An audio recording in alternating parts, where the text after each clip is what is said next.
እነሱ ቤት እኮ ይሄን በፖለቲካ ዩናይት አንድ ነገር ልንገር በዩናይትድ ኔሽን የተቀባይነት እንደሌለው ልንገር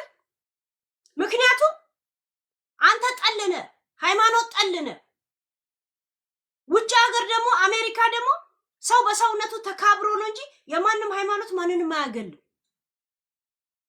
ሙስሊም ጠል ነው ብለ መቀበል ብቻ ራሱ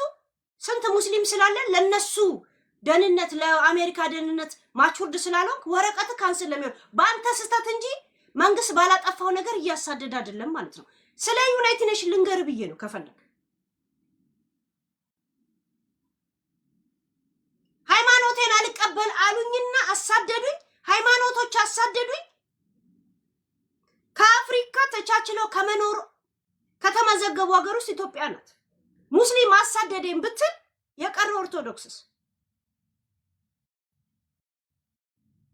ገብቷል ከዚህ ተቀባይነት እንደማይው ልንገርከው እኔ ስለምቃወም ማለት በዩናይትድ ኔሽን ተቀባይነት አታገኝ አንተ ባደረከው ነገር ወይ መንግስት ወይ ምናምን ለሚያሳድድ ነው እንጂ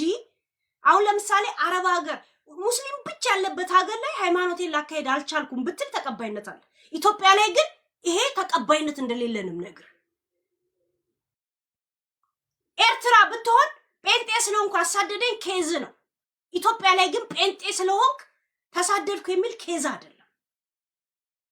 ልንገር ብዬ ገብተ አፍን ከመክፈት በፊትና ወረቀት ካንስል ከመሆኑ በፊት በቸርች ነው ያለው 3 አመት ምናምን በቸርች ስር እንደምትኖር አውቃለሁ